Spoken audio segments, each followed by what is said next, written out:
So again, good afternoon and welcome to the first of several webinars as part of our webinar series for Plastic Free July.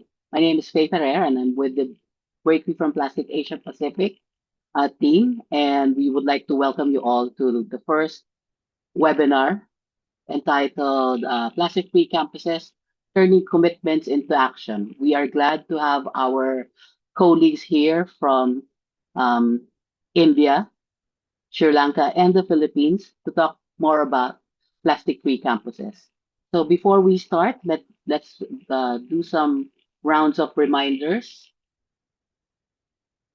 The webinar is recorded. If you need copies of the recorded webinar session, it will be published in our website, the Break Free from Plastic website, and our YouTube channel. We request that automatically you are muted. If you have questions, please go to the Q&A box and we will have your questions there. And then all presentations, as I said earlier, will be uploaded. So please relax and enjoy this presentation from our colleagues. And first, I would like to introduce our moderator. Our moderator is Ashwati Senan. She is the South Asia Network Organizer for Break Free from Plastic Asia Pacific. She supports the engagement of South Asian members for a shared vision of plastic pollution-free future.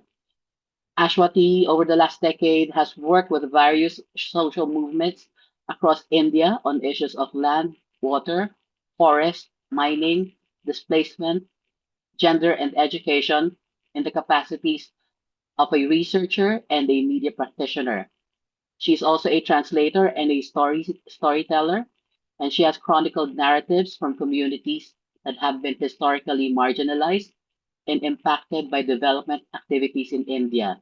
She has a PhD on comic strips, and her interests vary from graphic narratives, collective cinema screening practices, documentary filmmaking, political education, and art and social movements. So I would like to turn over this webinar to Ashwati. Over to you, Ashwati. Thank you. Thank you so much, Faye. And good afternoon, everyone. Good evening. And welcome to today's webinar, Plastic Free Campuses, Turning Commitments into Action. Thank you again for joining us for this year's Plastic Free July celebration and the Fall Solution Expose campaign of the FFP Asia Pacific.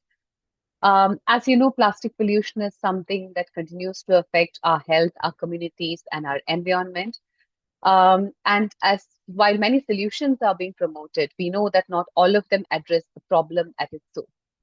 So, as part of Plastic Free July, this series intends to bring three important messages to you through the various webinars that we are presenting to you over the next 4 weeks. Exposing the harms of plastic pollution on people and the environment, exposing and debunking false solutions, and celebrating real solutions such as reuse, refill, and zero waste systems. And today's webinar focuses on one of those real solutions, which is the Plastic Free Campus Initiative. We know that schools and universities are more than a spaces of learning. They shape future leaders, influence community behavior, and demonstrate that through these initiatives, there is an opportunity to reduce plastic pollution through practical and lasting institutional change. So in today's webinar, we have three speakers from the Asia Pacific, from Philippines, from Bangladesh, and from India, who will talk about how they have used the campuses, which is school and universities, to move beyond simple managing waste issue with regard to plastic pollution. How this module has encouraged campuses to rethink how materials are used, how to reduce dependence on single-use plastics, strengthen reuse systems, and build a culture where sustainability becomes part of everyday life. If you are a student, educator, administrator, civil society organization representative, or simply interested in creating a change in your own institutions, Today's discussions will provide you ideas, practical tools, and experiences that you can adapt to your own context. Um, Plastic pollution, as we know, is often thought of as waste management issue, but our speakers today will tell you how they have used various activities to kickstart conversation and expand understanding about plastic as a production and design issue, as something that needs identifying and calling out of the polluters, something that demands policy interventions at the local and global level, and propagating solutions that everyone can adapt to their local situation. So, in today's webinar, we'll be concentrating on three questions primarily. What is Plastic Free Campus Initiative and how can it help institutions? What does implementation actually look like in practice? How can we work together to expand this movement across the region? As we mentioned in the beginning, since this is a webinar, we request you to add any questions that you have in the Q&A box. There'll be a lot of insights, recommendations, suggestions, experiences that our members will be sharing in this webinar. So feel free to ask any questions that you have in the Q&A box. Moving on to our first speaker is Sky Malay, the Global Movement Building Coordinator for Break Free from Plastic Movement. She facilitates the development and implementation of the BFFP movement building strategy. She focuses on supporting cross collaboration between the regions and developing initiatives that promote innovative approaches to addressing plastic issues. Sky started out in BFFP 6 years ago as the movement's community engagement manager, where she worked on strengthening member capacity and coordinating projects, campaigns, and processes for building and demonstrating the movement's power. Prior to BFFP, Sky spent a decade doing communications and project management in the education and technology spaces in the Philippines, where she told stories from the grassroots and enabled community projects.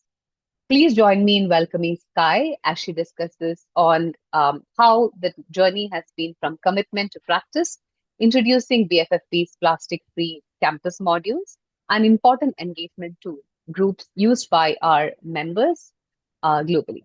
Over to you, Sky. Thank you, Ashwati, and good morning. Sorry, it's morning where I am, but good afternoon and good evening, everyone. Thank you for the invitation, and I'm very happy to share a couple of resources that BFFP Global has that our members have been using and that we invite you to explore for your own purposes. But before starting, I wanted to share this insight that I lifted from our website, which is essentially similar to what Ashwati was saying earlier about how youth and education spaces have really been driving forces for action and change, not just in the plastic sector, but also climate, human rights, pro-democracy. And schools play such an important part in shaping young people into growing up to become citizens who can help to create that plastic-free world. Next slide, please. So the first of the two resources that I wanted to share about is the plastic-free campus module. So the objective of this module is to enable one, educational institutions to implement plastic-free systems on campus, and two, to enable students to lead the way in creating change. So this resource consists of two manuals. One is for students to help them lobby and push their administrators to get their campuses to go plastic-free. And the second is for administrators who have already bought into the idea of having a plastic-free campus and how they can take that forward. So next slide. The first is a student manual. So you will notice on this cover, it still says breaking free from plastic in the time of COVID-19. So just a caveat that this was developed during the pandemic. So some of the suggestions here are limited to spaces that were safer at the time, but just to note that now there's really a lot more leeway and creativity given that schools are back on campus. So this aims to equip students with campaigning tools to help them convince their administrators to develop and change policies around the use of single-use plastic in school. The next slide, please. This is more for the administrators and teachers so that they can institutionalize policies and practices that will turn their school into a plastic-free campus. Next slide, please. So for both manuals, they have 6 main steps that they take you through. So the first is really to understand the need to go plastic free. This serves as a foundation for students, teachers, and administrators to help them understand the science behind plastic, why it's harmful, its impacts on people and communities, so that they can understand like why they would need to potentially overhaul a lot of the things that they're already doing in order to address these impacts. The second step would be helping to provide a guide for building the program and how to, and finding people and the groups to engage in the program and then how to sustain it moving forward. The third step is to better understand the situation in the school. So it involves learning about principles in conducting situation analysis, conducting a plastic audit in the school to understand the different kinds of plastics being used. It provides some questions that can be asked of different stakeholders to learn about the situation. Step 4 is about setting goals around going plastic free. It also involves supporting the campaigning around how to get people to buy into the idea of having a plastic free campus, crafting messages around the program, developing effective messaging.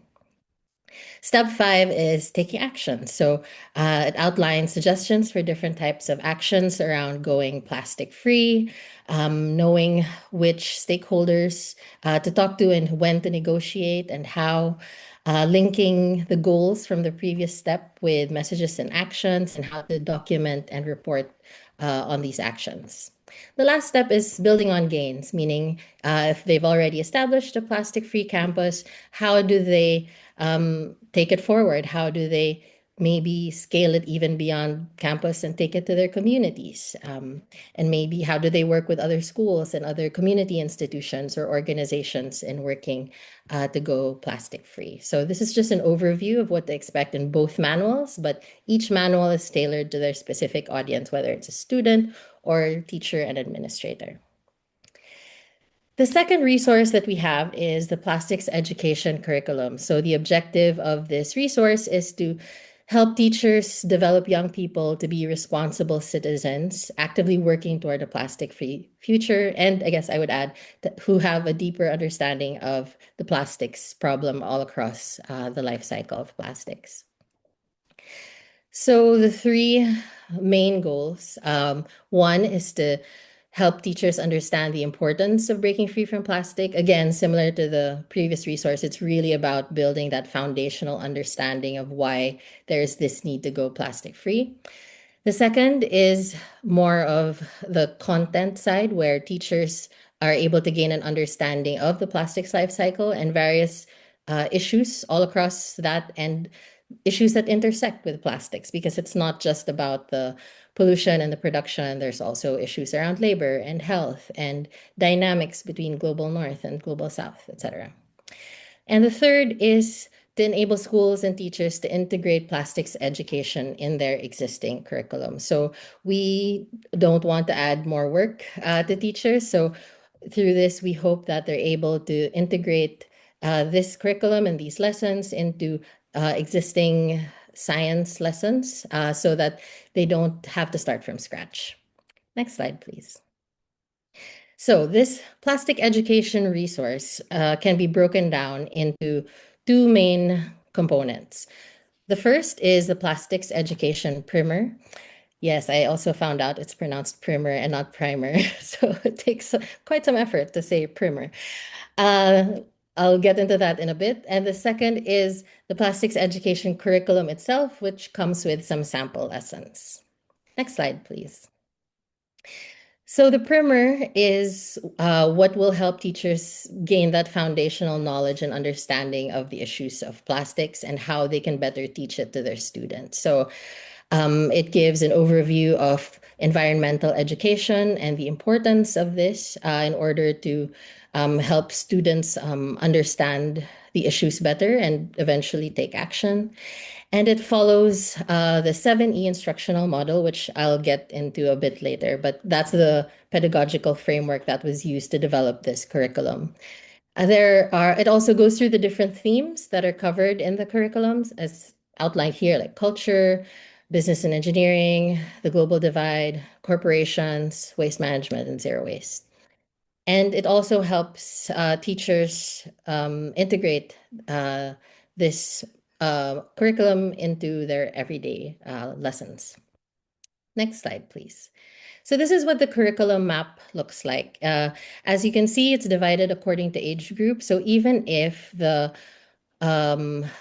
lessons cover specific themes, they've been developed to be age appropriate. So we've divided them into different age groups. So it starts from 5 years old all the way until 18 years old. And for each theme, there are age appropriate lessons that are in each of these age groups. So there are also sample lessons, sample activities, which you'll see in the next slide.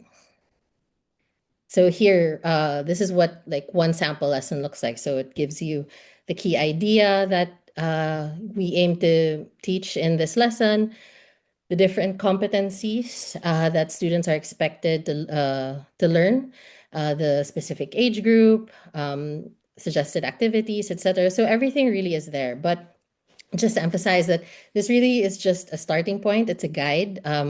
Teachers are absolutely encouraged to develop and adapt these to their needs and to their specific context. It's really just so that teachers aren't starting from scratch.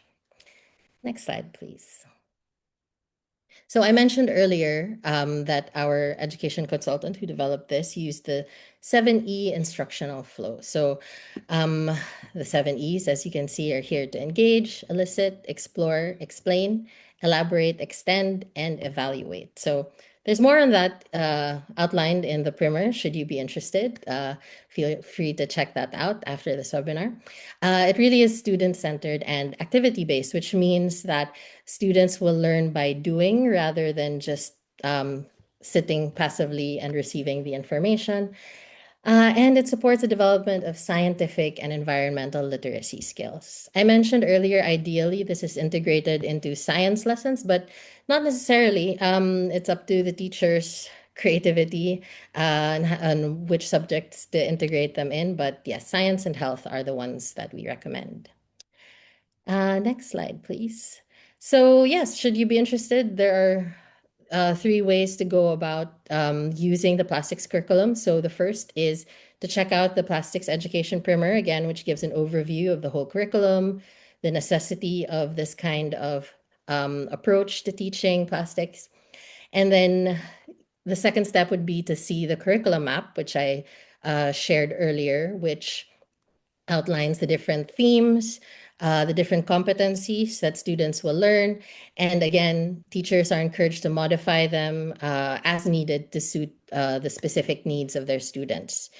And lastly would be to narrow it down to pick the age group that teachers are working with. As you can see, they're group 5 to 7, 8 to 10, and so on. And again, adapt it to your context. So yes, that's pretty much it. So to recap, 2 main resources: plastic-free campuses for the actual infrastructure and systems in your school. And the second is more on content in teaching plastics education. So that's it. Thank you very much. Thanks, Sky. Dot on time, I would say. But before we move on to the next speaker, just a quick question which you can maybe take a couple of minutes to respond to. We know that many schools have limited resources or are only beginning their sustainability journey. And often they might start off with the intention of going plastic free or reducing plastic pollution, but often resources recommended could also promote false solutions. So could you like maybe take a couple of minutes to tell us on how these resources help the institutions to ensure that these modules have proven helpful for our members in overthrowing those plastic solutions, And which of these modules would have been used most by our members, and or which ones should members prioritize if they're going on such a thing? Thank you, Ashwati. So, the actual assessment of the existing resources available, what would be possible to implement in the school, is outlined in both the admin and the student manual, because there's a step there where you really take the time to do a situation analysis, see what we have, and again, it's also very adaptable. We don't tell schools like they need to go plastic free all at once, one time, big time. But it really is dependent on the resources. So that's a very good flag to really just implement what is feasible, especially since it requires a lot of human resources as well. Like the personnel in the school will need to learn new things and implement them. On your point about false solutions, how we've seen this work is that the BFFE member organization works closely with the schools in the implementation, because they provide guidance on what should or should not be done. So they'll explain zero waste systems, reuse, etc., and work with the school in identifying which one works best for their specific context. Sorry, what was the third? Which one should prioritize? So it really depends on your goals. And the goals of the school. So if they would like to focus on the systems in the school and the actual infrastructure and processes, that's a good place to start. But if they would rather develop students more in terms of like their learning around the plastics issues, they can go with the curriculum. So they're independent of each other. You don't need to do one first to start the other. So it really depends on the priorities of the school and like the resources and capacity available to implement them. Okay, I think that is a good way to move on to our next speaker from Environment Social Development Organization, ESDO in Bangladesh, Siddiqa Sultana.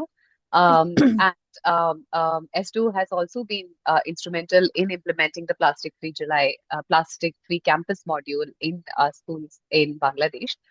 So welcome, Siddiqa. She has been at the forefront of advancing plastic pollution prevention initiatives in Bangladesh and across the Asia Pacific region, leading campaigns on plastic bag reduction, the elimination of single-use plastics, and the promotion of zero-waste solutions. Siddiqa is also an active voice in international policy processes and spaces, including the negotiations for a global plastic treaty, where she advocates for ambitious and equitable measures to address plastic pollution across its life cycle. Through her work with government, civil society, and the Break Free from Plastic movement, she continues to champion community driven, science based solutions that support a plastic free and sustainable future. Welcome, Siddiqa, and we would really like to hear about ESDO's work on how you have used the plastic free campus modules in your work in educational institutions across Bangladesh. Over to you. Okay, thank you. And very good afternoon, everyone. And it's really a very good event. And I'm really proud of this to join in this event. And also thank you, Break Free from Plastic and other partners for inviting ESDO to share our experience from Bangladesh. I'm audible? Yes, Is it okay? Yes. Oh, okay. So yeah, today I would like to share the story of our plastic-free campus initiative. This is more than just an environmental education project. It is about the empowering young people to become environmental leaders and demonstrating how school can become catalyst for sustainable change. So plastic pollution is one of the defining environmental challenges of our time now. While governments are developing policies and countries are negotiating a global plastics treaty, we often overlook one of the most powerful places where changes begin in the classroom. And ESDO, we believe that real transformation starts with education, participation, and behavioral changes. Today, I will share how Bangladesh has translated these commitments into the practical action through our plastic-free campus model. Next slide, please. Next slide. Can you hear me? Okay, thank you. And before discussing the initiative, I want to share briefly share our organization introduction. No, it's previous one.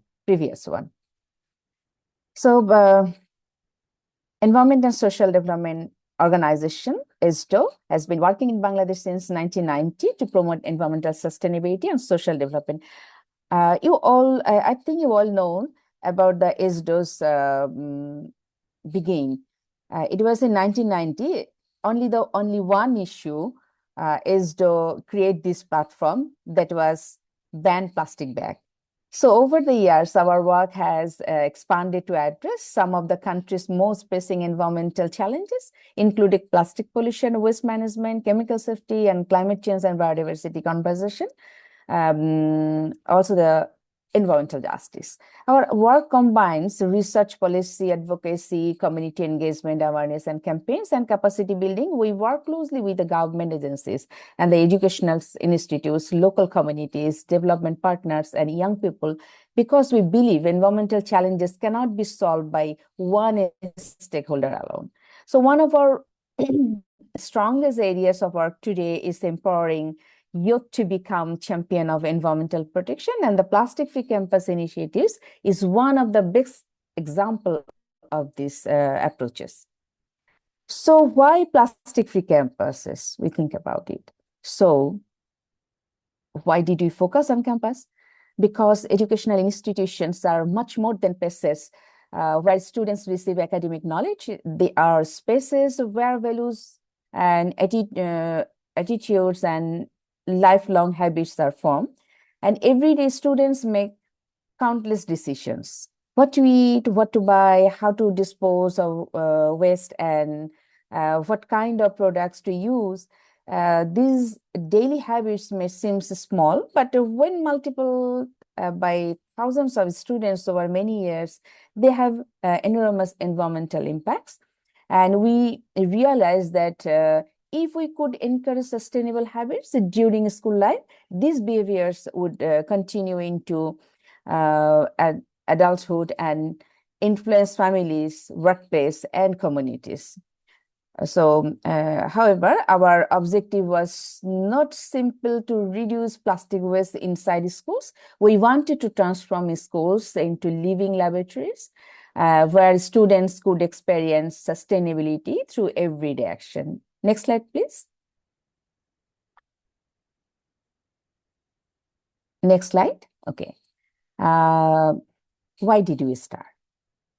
So, like many countries, Bangladesh has experienced a rapid increase in plastic consumption over the last decades. And single-use, mostly, plastics have become part of everyday life. And unfortunately, this has also resulted in increasing plastic pollution in schools, markets, river, and public spaces. So when our team visited schools, we observed a very common pictures. I know you also face this scenario. So plastic bottles and snacks wrappers were scattered around campuses. Waste was rarely segregated, and students had little understanding of plastic alternatives of sustainable consumption. And also the environmental education was mostly theoretical and rarely translated into practical action. These observations made us realize that cleaning plastic waste alone would never solve the problem.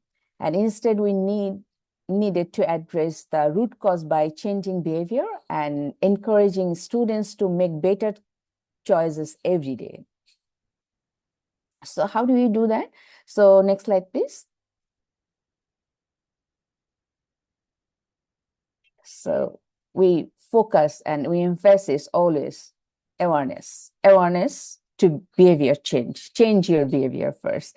It was one of the biggest lessons we have learned is that awareness alone is not enough. Many students already knew that plastic pollution was harmful, but knowledge alone does not necessarily change this behavior. And this is why our plastic free campus model follows complete behavior changes journey. We begin with awareness and knowledge, but then move towards practical experience. Students participate in activities, develop leadership skills, and gradually become ambassadors who influence their peers, teachers, and families. And behavior changes is not achieved through one workshop or one campaign. It is achieved through continuous learning, repeated practice, and creating opportunities for students to take ownership for environmental solution. So what do we think? We do the plastic-free campus model to make this possible.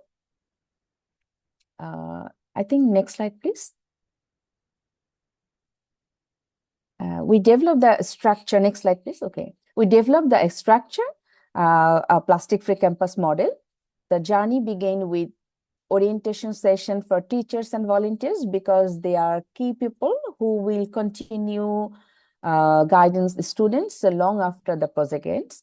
And we then organize environmental education camp where students learn about the plastic pollution, microplastic, zero waste, and also the sustainable alternatives through interactive methods.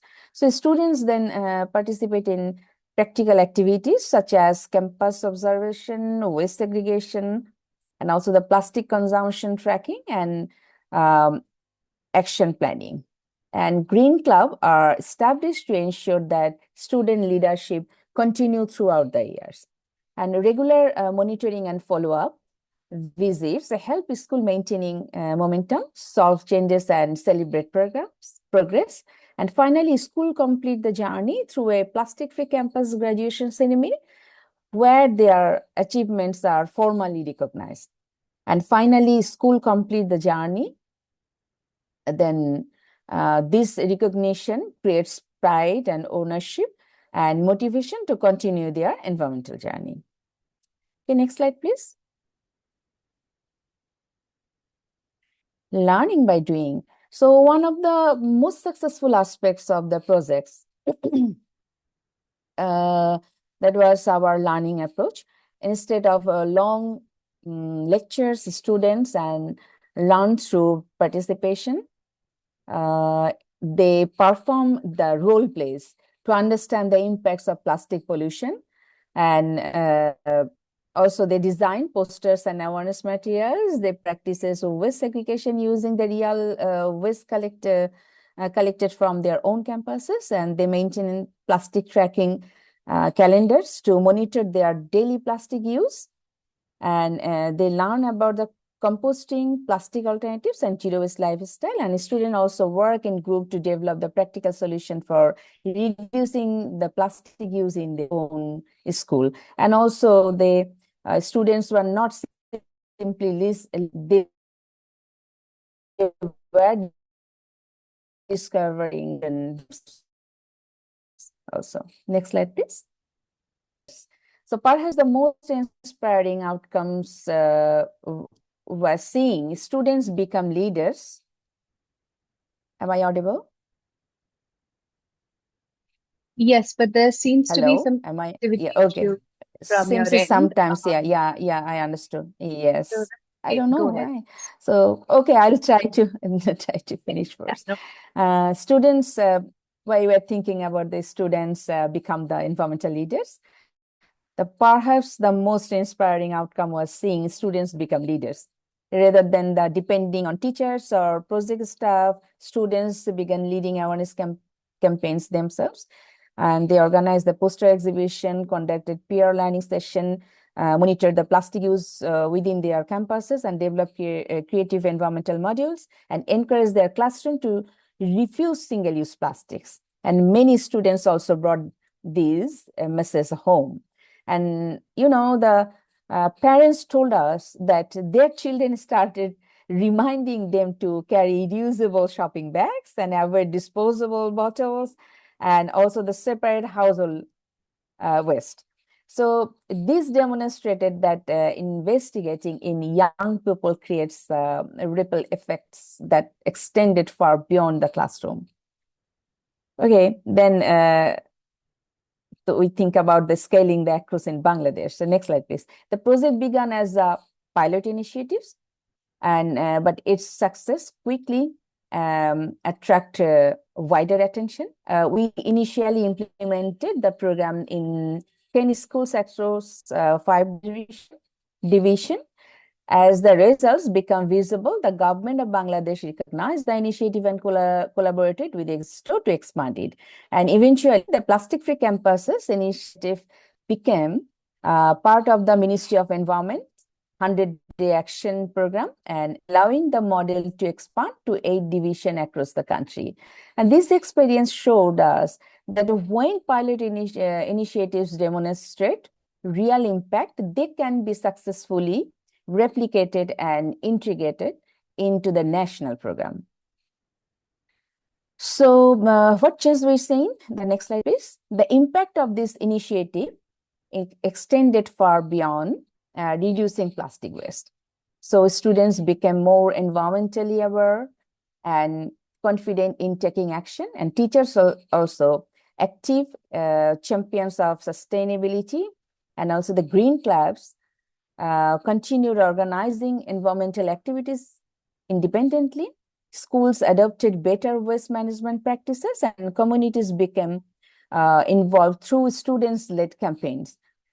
So that was this project also strengthened the collaboration between the government institutions, educational institutions, and civil society organizations and communities, making the initiative more sustainable. Next slide, please. We got 5 lessons from Bangladesh. We can think about it. Looking back, we like to share 5 important lessons. First, awareness alone is not enough. Students need opportunities to practice sustainable behavior in their daily lives. And secondly, teachers are one of the strong drivers of long-term changes because they continue influencing students after project end. And third, young people are powerful change makers. So when students changes, they inspire their families and communities to change as well. And fourth, recognition matters. Celebrating achievements motivates schools and students to continue their efforts. And finally, partnerships are essential. Governments, schools, NGOs, communities, and the private sector all have important roles to play in creating sustainable campus. Next slide, please. We have seen the many photos, I know. Our additional secretary also involved with this process directly. So next slide. From plastic-free campus to plastic-free communities, we can think about it. As we conclude, I would like to emphasize one important message. The plastic-free campuses initiative is not simply about eliminate plastic from educational institute. It is about nurturing a generation of environmentally responsible citizens who understand the importance of sustainable living and are willing to lead positive changes. Every reusable bottle carried by students, every plastic bag refused, every awareness campaign organized, and every green club meeting contributes to something much bigger. And this small action gradually build zero waste communities, support circular economy practice, strengthen climate action, and create healthier environment for future generation. So at ISDO, we believe that investigating in young people is one of the most effective ways to achieve long-term environmental sustainability. So our message always, small action practice every day inside a campus can inspire lasting environmental change across an entire nation. Thank you very much. Thank you so much, Siddika. I think it's a national slogan also, or a movement slogan for us as well. Small actions matters, and every action matters, actually, big or small. Just one question before we move on to the next speaker, because one concern when we are working with institutions like this is maintaining momentum even after the initial campaign or activities. So have you over the years managed to check on these schools after the first program or piloting these activities, and do you know if they're continuing? And is there one activity or a module that you think has continued like across these different schools sparked interest? Because that would be an interesting tip for our audience as well.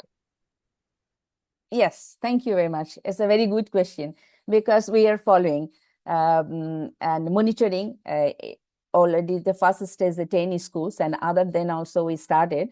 So it was very good success, and they are practicing because I mentioned there the Green Club. Green Club is the platform. Who are the mainly the monitoring tools there? So students and teachers, they're continuing their practice, and they are doing also the other students in their own way. And sometimes they invite us, we just attended, and sometimes we just talked with them how they just continue their work in the whole school. It's not only the school, they are also discuss with their parents. They have also the parents meeting, after this discussion, after these initiatives. Parents also come together with the students, and other students also join. We involve, each school is 100 students, but it's not the 100 students. 100 students are disseminate the information and doing the practices with other. It's overall the 500 students. We just last year we have seen 500 students directly involved with this process. So mostly our school are involved through this way, the Green Club and also the teachers monitoring. We are practicing, and it could be the model also, the other monitoring tools. Okay, thank you. Thank you so much, Siddhika. Yeah. And I think now that we've explored both the framework, the module, and how the implementation has been, the final piece is understanding how these efforts become part of something much bigger, like a regional movement. And for that, we have Priya Shrestha of the Zero Waste Himalayas, one of the pioneers of the movement itself. And she's been working in the Sikkim Darjeeling region in the conservation sector for many years now. Her work on conservation found strong intersections with waste issues. She has been leading the Himalayan cleanup campaign since 2018, along with other key members of Zero Waste Himalaya Solutions, etc. Welcome, Priya, and we would really like to hear how you have used the activities implemented in schools and colleges, and how Zero Waste Himalaya over the years has worked to excite volunteers, particularly students, to be part of such an action. Over to you.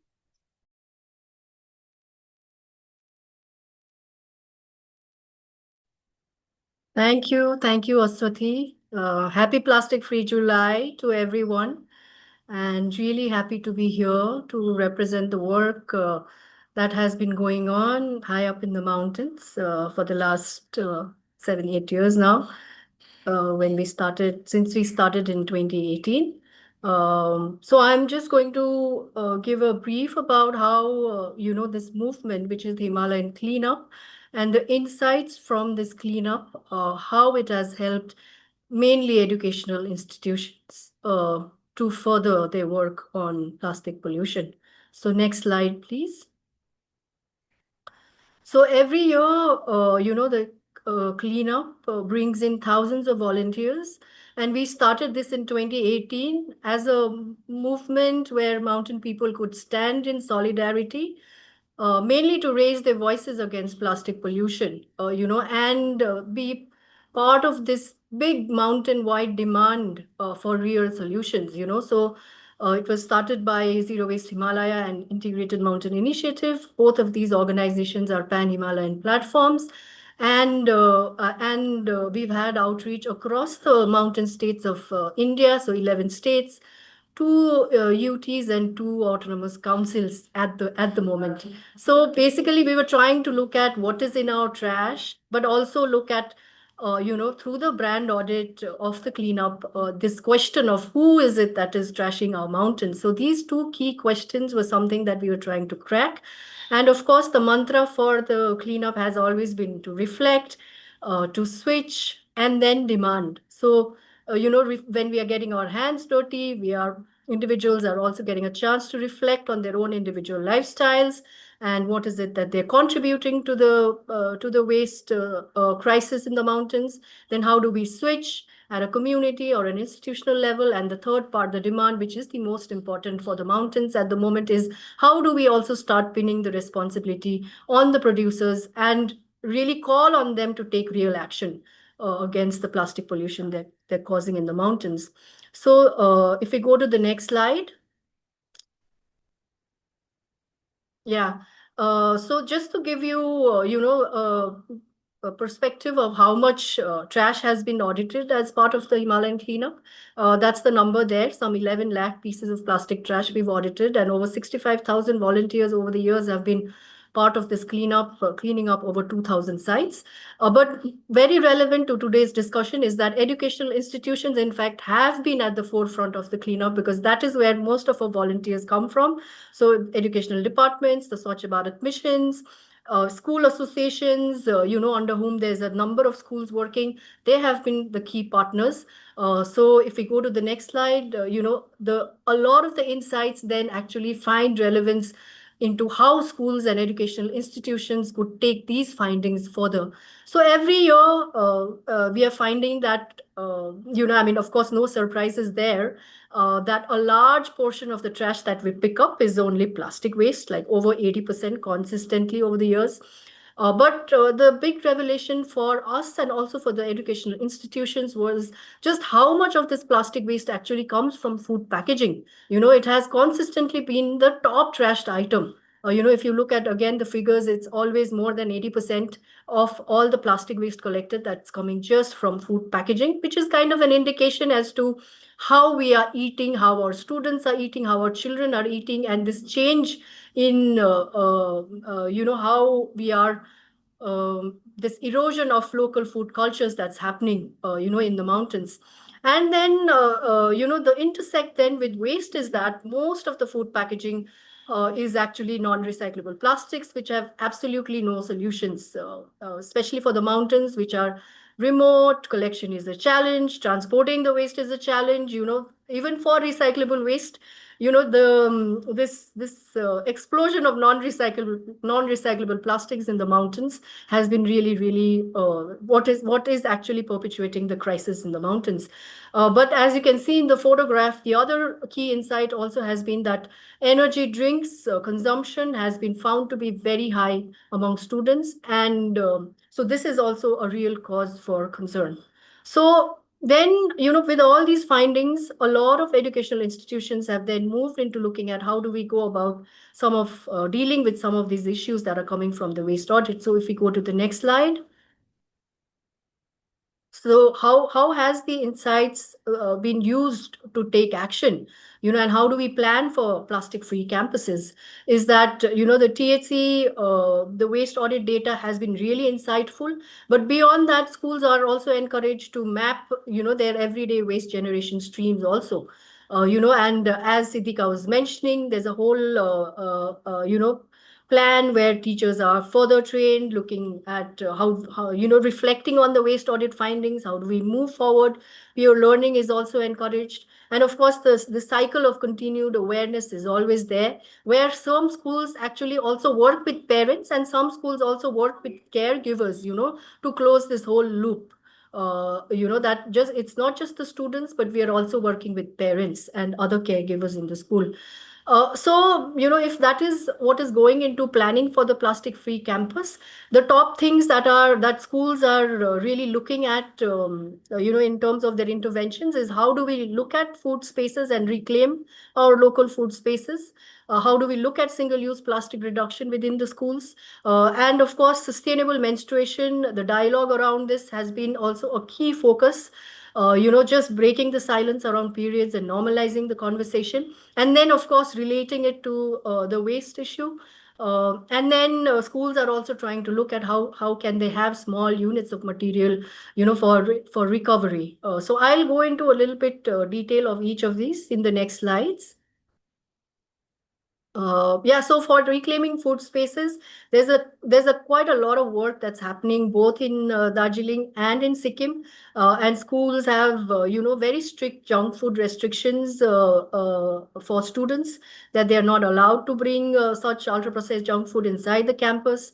There's a lot of awareness on the high sugar, the high salt, a lot of IC sugar boards, that sort of thing that's going on, and of course there's awareness on the plastic packaging also, how difficult actually it is to manage the kind of plastic, the multi-layered plastics that these food come in. There's a lot of schools that promote local food, in all events. As you can see from the photographs here are from Darjeeling, where JLR Prerna and of other schools, affiliated, have been doing a lot of local food promotion with children.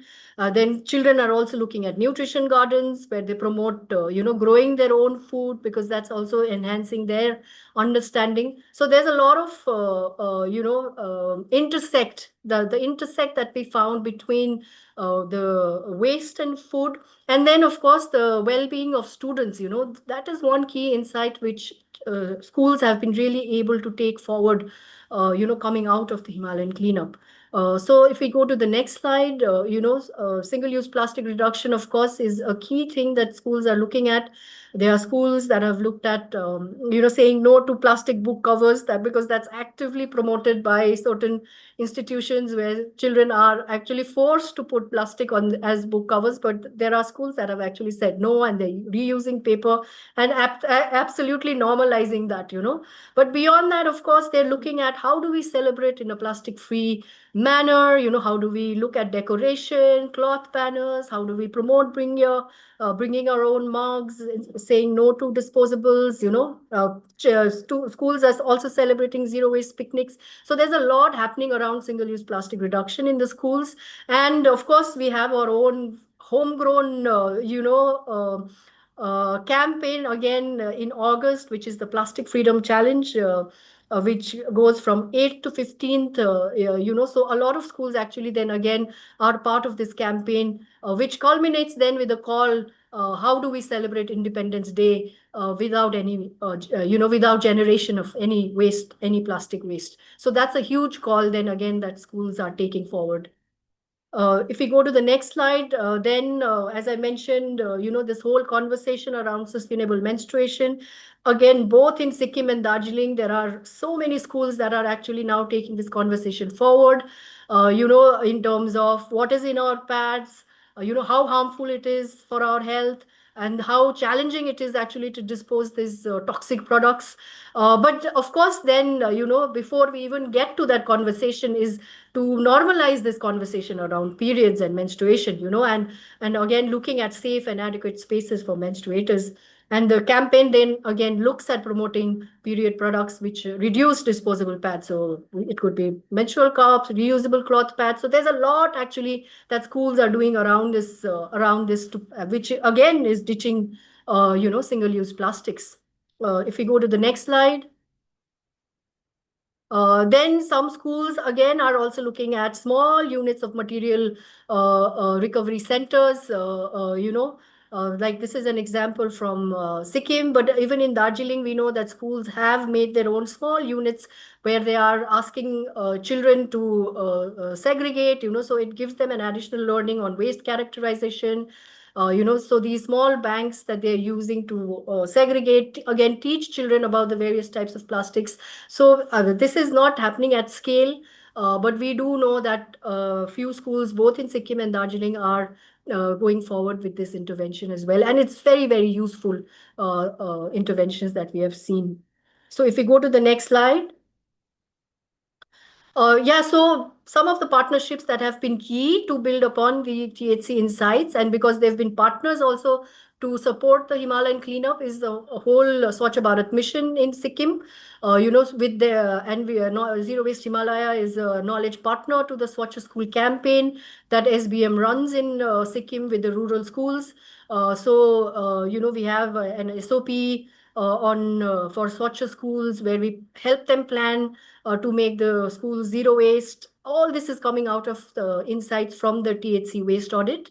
There's the Green School Initiative again, which is taken forward by the EIACP Hub.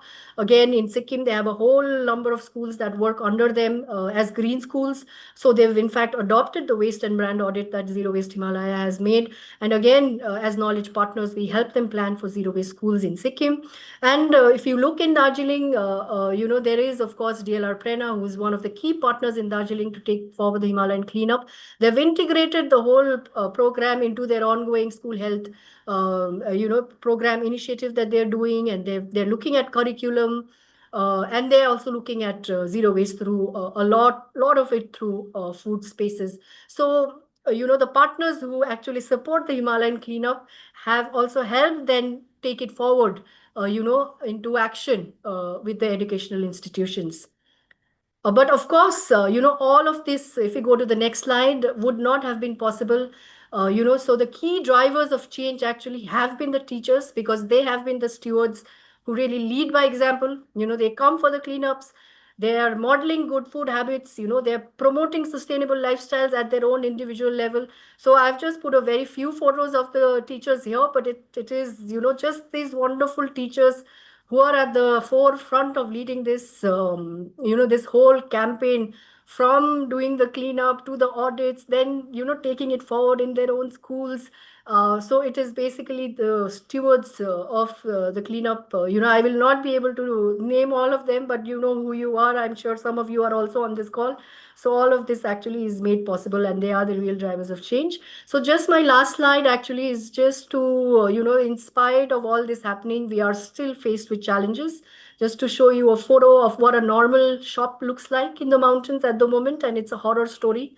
Because while we are trying to work for change with schools, we are faced with this unprecedented explosion of plastic packaging, and we feel that the waste narrative is still limited to consumer action and not so much on production. And the consumption of ultra processed food and beverage is still finding, is very dominant, and there's shrinking space for local food. And of course, something that we keep pointing out from the Zero Waste Himalaya and IMI is that there is limited mountain focus and sensitivity when it comes to waste management if we look at the country as a whole. So these are just some challenges that I wanted to also quickly highlight, while talking about all the wonderful work that's going on, that there are these broader issues also that needs to be looked at. So I guess with that, I hope I am on time. Thank you. Yes, thank you. Thank you, Priya. Again, just reiterating that although Priya is from India, and work that she has shared with is about from the India context. Just want to point out the fact that Zero Waste Himalaya is a network that works across boundaries, and they have members from Nepal and Bhutan as well. So just wanted to bring that into the forefront here, because it's a network that has emerged out of consistent work of dedicated volunteers from schools and colleges and citizens across in the last decade. And it's a model that overlooks national boundaries and focuses on geographically similar areas to come up with common strategies. Do you think this sort of organizing is possible in other landscapes? And how is it that you have managed to override the local politics even within that? So even if you talk about Zero Waste Himalayas across Indian Himalayas, I'm sure the regional policies, the responses would be different from in each of these spaces, right? So what are your strategies in overlooking those challenges? Yeah, I mean, I guess to put it very simply, the problem of waste, and specifically plastic waste, is become so pervasive, no, in the mountains, that itself becomes like the common factor where everybody wants to come forward and do something. So everything has sort of, because when we started in 2018, and we gave a call that let's do this campaign, where all mountain people can come and be part of this campaign. We actually didn't have to do much, and that's when we realized how massive, this plastic pollution problem is actually, that everybody can relate to it, and and would be interested to become part of campaign, which really wants to talk about it and look at real solutions. So that way, I think it's just the challenge that has sort of unified, I would say, all of us. Thanks, Priya. I think a lot of chatting is happening in the Q&A also. Thanks to Roshan and Nausheen for asking questions. And Aya has already given the details of the network organizer, say me. And in case you want to get in touch with us to learn more about this, to share the module and ask about support that BFFP can offer, then please write to us. We are on time, actually, in fact, 1 minute over time. So we'll just wrap up this with one common question to all, because today's webinar has shown us that building a plastic-free campus is not about replacing one plastic product with another. It is about changing system, working towards identifying what is the loophole in the system, and fixing it with long-standing solutions which are environment and people-friendly. We began by learning about the plastic-free campus modules and the framework that guides institutions towards meaningful action. We then saw how these ideas have been applied in Bangladesh, demonstrating both the opportunities and challenges of the implementation. Finally, we explored how collaboration across countries, organizations, educators, young people, citizens can strengthen the growing regional movement. So whether you represent a school, a university, a community organization, or simply care about reducing plastic pollution, today's discussion might have been helpful to you to remind that every campus can become a space where real solutions are demonstrated and not just discussed. I'll just maybe request all panelists to take a minute to respond to this one common question, which is, if every participant could take away one action in the next month, which is the Plastic Free July month, which is this month, which is the month of July, to move their campus closer to becoming plastic free, what would you recommend? We'll start with Sky. Thank you, Ashwati. I think one step that schools or even community members can take is to talk to people in the school, like gather momentum, identify interest among students, stakeholders in the school or in the community to see, have a conversation just to see like what are the local problems that are specific to the context that need addressing, and what are the spaces where changes can potentially be initiated, because it's very possible that there will be other people from other sectors within the community or within the school who would be champions as well, and who can work with you in turning your campus into a plastic-free one. Thank you, Siddhika. Okay. I would recommend it starting with one practical and achievable action. Conduct a simple plastic audit on your campus and identify the most commonly used single-use plastic items and work together to replace just one of them with a sustainable alternative. And a small, consistent actions often lead to meaningful and lasting changes there. Thank you. And Priya? I think I've already mentioned it in my presentation, but let me reiterate it again, that looking at food spaces, because for us that has been the most critical revelation, how big food in fact has been really not just polluting our mountains but also feeding us ill health.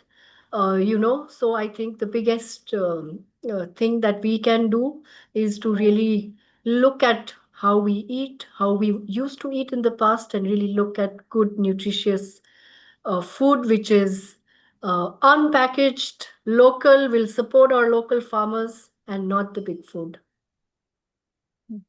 And I think that's a good time to maybe remind that our supermarket audit is also ongoing. So that's another Yes. activity that will Yes. very well be able to help Mhm. you to maybe promote in your campuses, and an activity that you can do with your students, family Mhm. members. Actually, if you're going shopping, it's just maybe a few minutes of your time from that.